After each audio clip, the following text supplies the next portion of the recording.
And the children of Israel set out and camped in the desert plains of Moab beyond the Yarden of Jericho.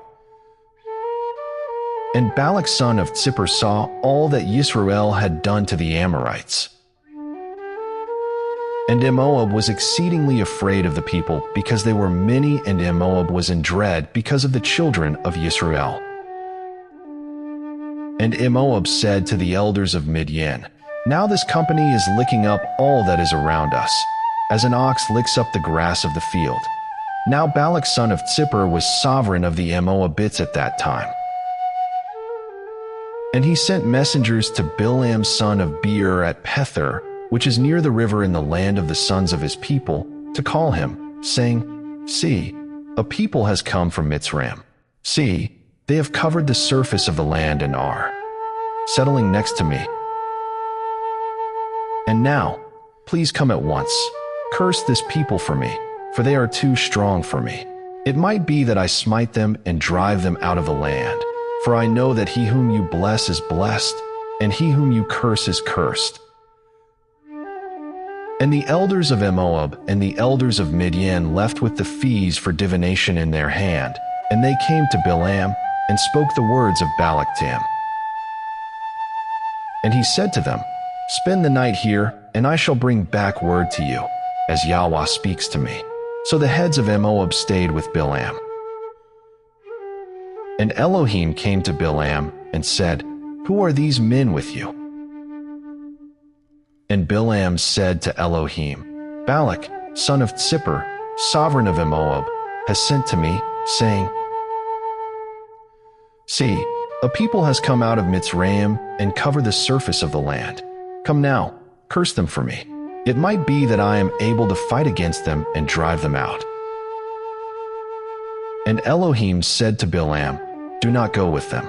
You do not curse the people, for they are blessed."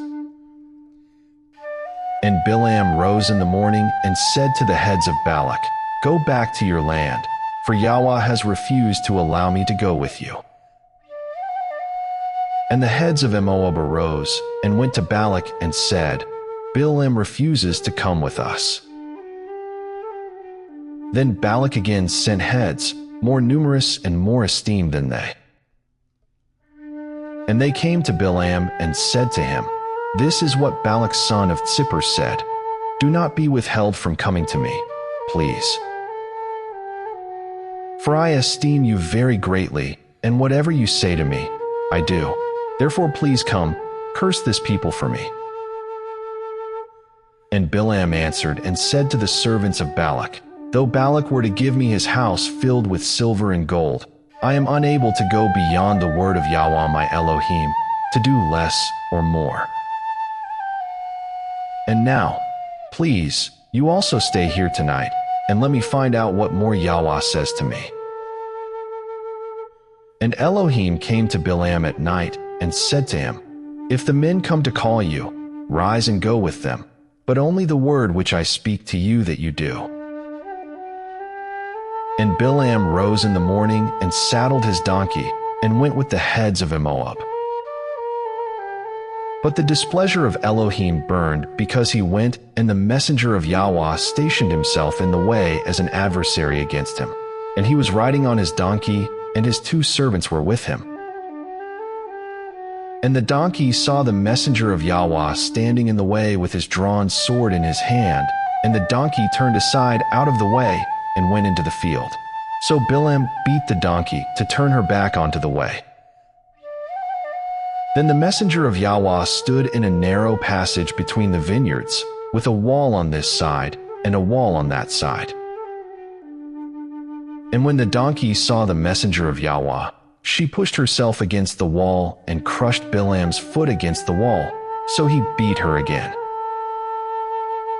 And the messenger of Yahweh went further and stood in a narrow place where there was no way to turn aside, right or left. And when the donkey saw the messenger of Yahweh, she lay down under Bileam. So Bileam's displeasure burned, and he beat the donkey with his staff.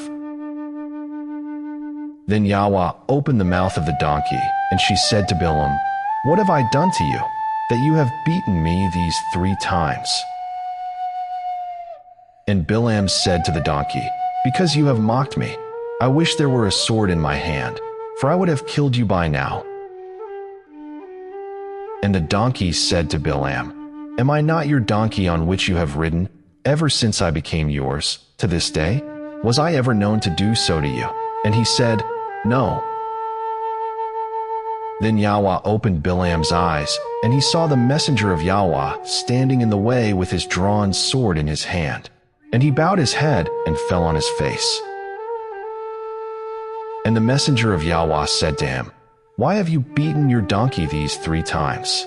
See, I have come out to stand against you, because your way is reckless before me.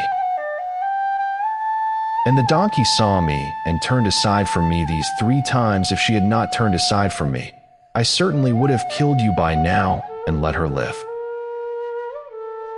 And Bilam said to the messenger of Yahweh, "I have sinned, for I did not know you stood in the way against me. And now, if evil is in your eyes, let me turn back." And the messenger of Yahweh said to Bilam, "Go with the men, but only the word that I speak to you, that you speak." Bilam then went with the heads of Balak. And when Balak heard that Bilam was coming, he went out to meet him at the city of Moab, which is on the border at the Arnon, which was in the extremity of the border. And Balak said to Bilam, "Did I not urgently send to you, calling for you? Why did you not come to me? Am I not able to esteem you?"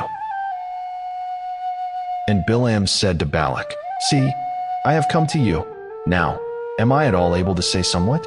The word that Elohim puts in my mouth, that I speak." And Bilam went with Balak, and they came to Kiriath Hutzah. And Balak slaughtered cattle and sheep, and he sent some to Bilam and to the heads who were with him. And it came to be the next day that Balak took Bilam and brought him up to the high places of Baal, and from there he saw the extremity of the camp.